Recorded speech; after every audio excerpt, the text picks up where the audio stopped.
Influence. It's a useful tool. Political leaders have it, kings and queens have it, and when it comes to what biscuits will be in the office tin, you damn well know it's me pulling the strings. Video games too operate in the field of influence, with trailblazing games inspiring others for countless years to come. Game mechanics can be made and then replicated again and again, becoming embedded into the very core of their genres. Now that's not to say the first time is the best. I mean, we all remember the awkward elbow pile other first experiences can give out, but their influence cannot be denied. With this in mind, I'm Jules for WhatCulture.com, and this is the 10 most influential video games of all time. Number 10. GoldenEye.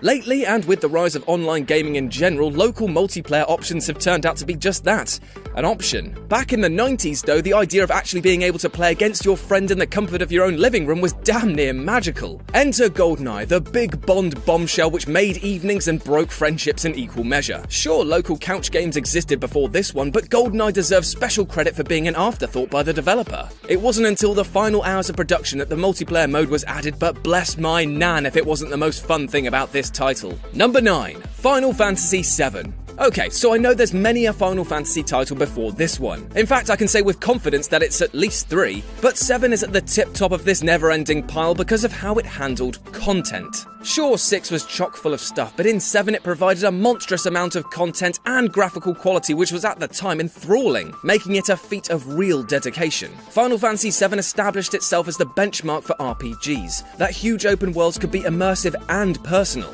that stories could be complex yet still accessible. So many RPG developers have quoted this title as inspiration for their own games, and it's easy to see why. It's covered so many bases and in such high quality that it's become revered as not just one of the all-time great RPGs, but one of the best titles, full stop.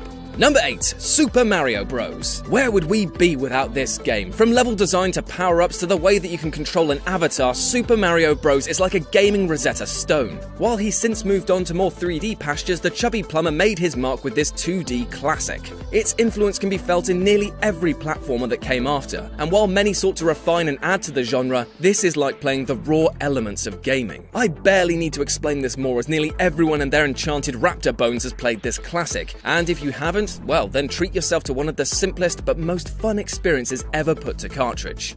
Number 7. Wolfenstein 3D. Call of Duty, Battlefield and Overwatch might be the dominant FPS titles of this day and age, but one only has to cast their view back to the early 90s to witness the granddaddy of gunplay. Wolfenstein 3D was a chaotic assault on the senses, which ran at a lightning-quick pace and was packed full of nasty Nazis to annihilate. Every first-person shooter owes a debt in some way to this gem. From insane weapons to secrets to mecha-robo Hitlers. Well, maybe that last one was limited to this series, but all in all, you have to pay respect to a game that invented and nearly perfected a genre on its first go. Number 6. Grand Theft Auto 3. Very few games before GTA 1 hit the scene let you loose and just said, if you don't want to do the main missions, then go ahead. But it wasn't until GTA 3 when the idea of pissing about for fun really came into its own. An exemplary piece of design, GTA 3 gave players an open sandbox and keys to the toolshed to boot. Packed with hilarious and downright murdery content, Liberty City was an unprecedented joy to just about in. Collectibles, stunt jumps, secret missions, and enough pedestrians to bloody the biggest of bonnets, its lineage is clear in the many open world games that followed. Number 5. Alone in the Dark. Survival horror is a big deal in the current industry, with Resident Evil 7 making a full shift into the world of VR and potentially revolutionizing the genre. But if we take a step back in time to Alone in the Dark, we can see the core mechanics that make up nearly every horror game. Spooky setting, check. Enemies that need to be avoided rather than confronted, check. Horrible item management systems, you best bloody believe it, son. Alone in the Dark also utilized static cameras to achieve a heightened sense of suspense by denying players from seeing lurking enemies until it was too late. And while puzzles were hardly a thing invented by Alone in the Dark, its approach to backtracking while under increasing duress is something the genre would pick up and shamble off with for years to follow. Number 4. Tecmo Super Bowl. Stats are great, I just f***ing love stats. I mean, can you think of a better time than when you're not knee-deep in spreadsheets? I thought not. So when you look at Tecmo's Super Bowl, you're given stats left, right and center. This was a truly unique concept for a sports game because it now meant that you could plot and plan your team around members and really get to know your squad. I mean, true, in the case of this game, you'd just be safer off picking Bo Jackson's group and single-handedly beating everyone, but this game gave rise to the meticulous planning and management that simulators and sports games would implement to the very core of their genres. Number 3. Street Fighter 2. It would be easy for me to pick one of the very first fighting games and just say that that inspired the entire genre, but in this case, the face of competitive fighting would be severely different if it weren't for the outstanding Street Fighter II. It was about way more than just low-kicking opponents into submission, although that is still a legit tactic that I do use, but instead it was about chaining hits into specials into super finishes. Timing and button memorization became essential if you were going to beat your rivals, and knowing when to block would be the real determiner between victory and defeat. Add to that a varied roster chock full of weirdos, and it's easy to see how this game influenced the freak shows of later years.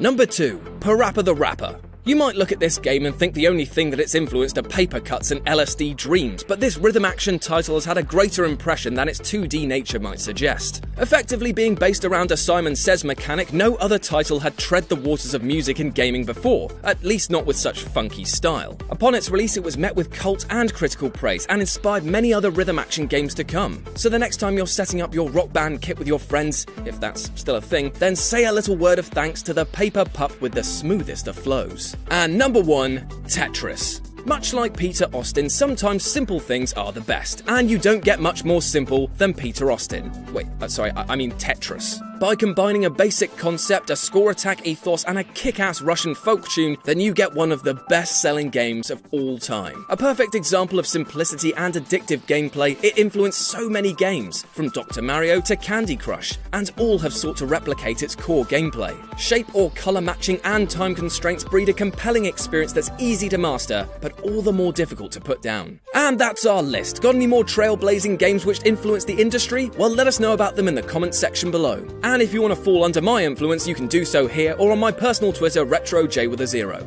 If you enjoyed the video, then like, share, and subscribe for more. As always, I've been Jules for WhatCulture.com, and I'll speak to you soon.